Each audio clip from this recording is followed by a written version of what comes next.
We are here on the shores of Lake Chelan with Alan Busacca, and just a couple of months after the approval of the Lake Chelan AVA, you did the work, the scientific work, and the petitioning for the AVA. Why don't you talk about what makes this area different, the soil types, and some of the history of grape growing and winemaking in the area? Okay, Andy, this area really is special and quite different than any other area in the state where wine grapes are grown.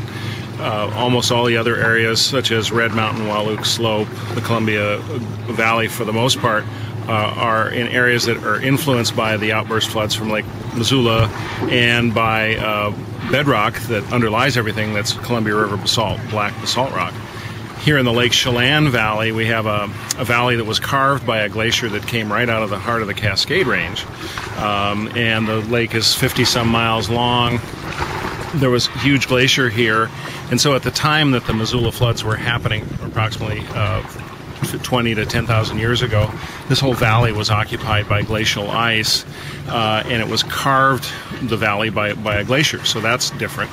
So was the glacier, how high was the glacier? Well, we can see in some areas around here evidence where the glacial grinding stops, that the glacier right here was probably about 500 or 800 feet above what we see as the lake level now. And then, of course, the floor of the lake is where the glacier's bottom was. And as you go farther back up lake, the glacier was maybe 2,000 or 3,000 feet thick. Wow.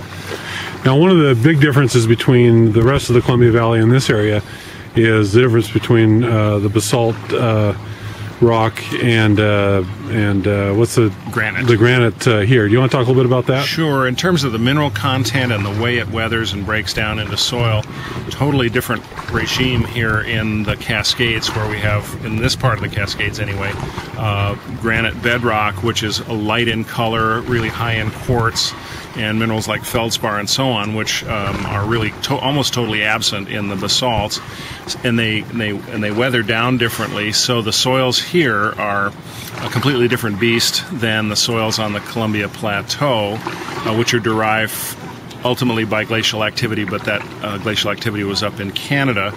Here in the Chelan Valley, we also have the influence of eruptions of volcanoes in the Cascade Range to a much greater extent than anywhere else on the Columbia Plateau. One volcano in particular, Glacier Peak, which is just to the west of us, about 20 miles, had a huge eruption on the scale of that of Crater Lake, and that eruption from Glacier Peak was about 12,000 years ago. This whole area was just being deglaciated. The glaciers were melting back, and huge amounts of pumice, sand and even pebble-sized pumice, light, frothy, airy rock from the eruption landed here. And so the soils here in the Chelan Valley also have this huge ashy component, much more so than any other soils in the other parts of the state. So what I find interesting is if you go to the North Willamette Valley, you're looking at very ancient marine sedimentary soils. You go to the rest of the Columbia Valley, and it's very young soils because of the Missoula floods, etc. And here, even though you don't have either of those things, these soils are still very young. They are, and it's because of the huge upheavals and the changes in our landscapes from this area that occurred during that same glacial period, the last glacial maximum of about 20 to 10,000. So everything in here was either gouged out and down to bedrock, or crushed by the glacier and left as sediment deposits by the glacier, and then about at the same time as the end of the glaciation, the big volcanic eruption. So all the soils here are like rock piles and sand piles and pumice piles from young glacial activity and volcanics. So let's talk a minute about the history of grape growing here, because you did some research on that, and even though we couldn't find any vineyards more than about 10 years old now, there is some history of that in years past. Yes, Andy, although in this modern era that has led to the designation of a Lake Chelan American Viticultural Area that didn't begin until about 1998 with the first modern planting by the Benson family and Bob Jankelson and others. We went back into the historical archives of what was called the Lake Chelan Record, I believe was the newspaper of the time. And in 1891, there's an article which very clearly lays out that there are quite a few Italian immigrants who've been coming into the lake area bringing grapevines from wine grape vineyards from California, and there's one leader of the Italian immigrants who's quoted in 1891 saying, "This area will soon be covered in vineyard for wine, and will be producing the finest wines that'll rival anything in California or Europe, in a few short years." It's not clear why that didn't really take place, but there are photographs from the 1890s and early 1900s of wine grape vineyards. They somehow died out. Perhaps that was prohibition related, or that the other fruit industries, the apples and so on, just were too quickly profitable, and that was what was planted. There is a history of wine grapes going back more than 100 years.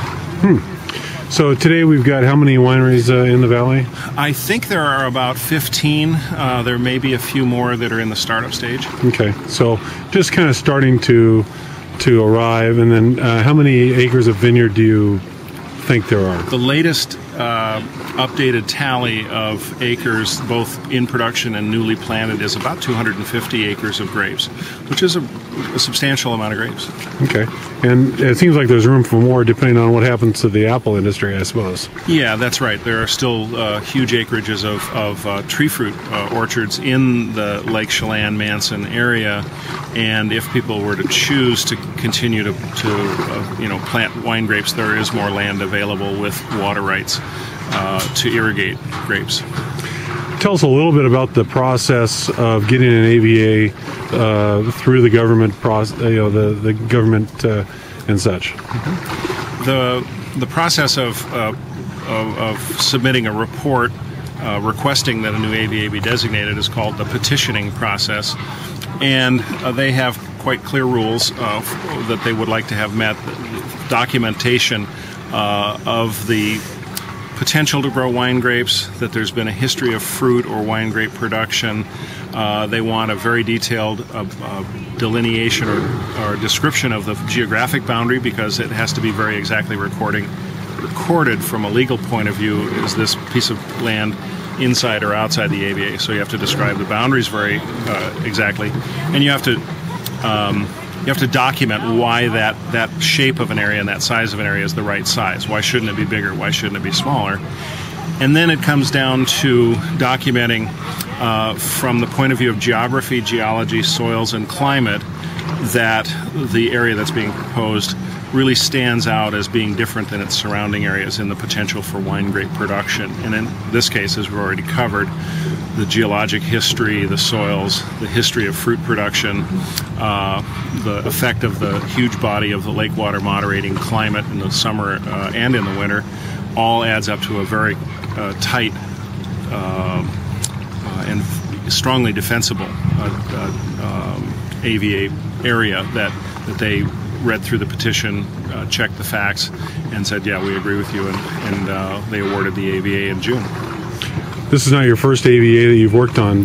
What are some of the others?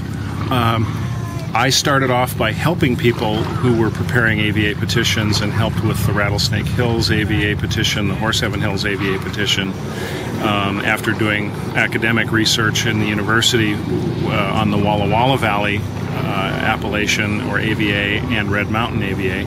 And then the first petition that I prepared totally from scratch was for the Wahluke Slope AVA, which was approved about 3 or 4 years ago, and now the Lake Chelan is my second complete AVA petition. Any more on the horizon that you know of? You know, I've been contacted by some groups in a couple of other parts of the state, having preliminary discussions about the possibilities, but nothing is really, in the cooker right now. I think some other areas might need to mature a little bit and begin to produce more wine and plant more grapes, and perhaps we'll have another petition coming in the next few years. Okay. Thank you, Alan. You're welcome.